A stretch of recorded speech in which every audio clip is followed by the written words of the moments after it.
Il y a quelqu'un qui a toujours gardé en tête ses préoccupations éthiques. C'est M. Mohamed Younous, prix Nobel de la paix.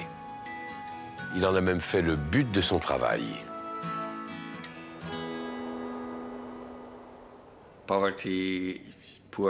La pauvreté, les questions de santé, les dettes inutiles, les problèmes environnementaux, le réchauffement climatique, les crises financières, tous ces problèmes peuvent être résolus.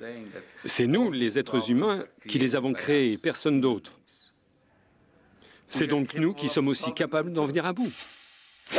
C'est à la fin des années 80 que surgit dans les médias un jeune économiste bangladeshi, Mohamed Younous.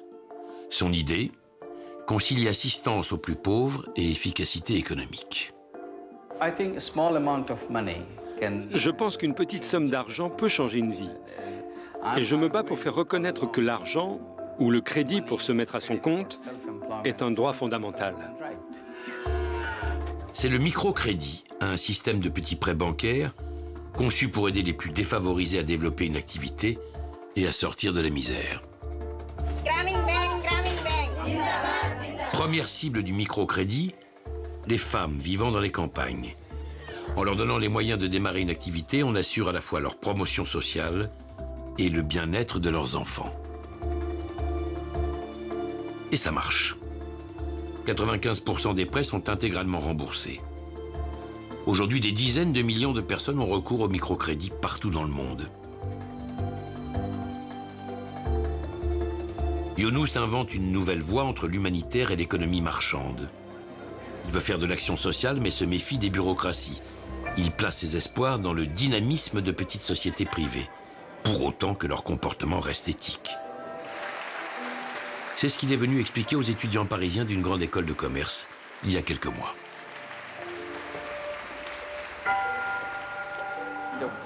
Peut-être on a une façon de voir les choses. Les lunettes qu'on porte sont des lunettes qui veulent gagner de l'argent. On regarde le monde comme si c'était la seule chose à faire. Essayez donc d'enlever ces lunettes qui vous apprennent simplement à gagner de l'argent et mettez vos lunettes de social business. Et vous verrez, le monde a l'air totalement différent. Qu'est-ce que c'est le social business? C'est travailler pour l'intérêt général. C'est-à-dire tout ce qu'on crée comme profit, on le réinvestit pour l'intérêt général et pas pour des individus. Et c'est toute cette logique économique qu'il faut revoir. Et ça, c'est du travail de fond. Et voilà, c'est ça le social business, c'est tout. Parce que c'est l'avenir. Si on arrive à faire de l'économie et en même temps on peut faire du bien social, c'est ce qu'il faut. Avec la crise économique qu'on a eue, on a une envie de redessiner l'entreprise de demain et donc avoir des notions sociales plus importantes. Et arrêter de penser pognon, pognon, pognon, quoi. We can change the world. That's the message. Nous pouvons changer le monde. Et chacun de nous en a la capacité. Il suffit d'y mettre tout son cœur. Et si chacun de nous peut avoir ne serait-ce qu'une petite idée qui fait la différence, on aura gagné. Ce qui est fascinant, c'est que ces mêmes jeunes gens qui trouvaient parfaitement raisonnable de ressembler à Dick Fuld, il y a quelques années, soient aujourd'hui fascinés par la sainteté d'un Mohamed Younous. Bon, c'est encourageant, non? L'homme cupide a sa place dans le monde, comme la nature a besoin de prédateurs pour préserver son équilibre. S'il faut des bulles spéculatives pour faire émerger les technologies de demain, pourquoi pas? S'il faut proposer du microcrédit aux plus pauvres pour que tout le monde ait sa chance, pourquoi pas aussi? Seulement, il faut garder une boussole. Le monde se perd s'il perd le sens des priorités.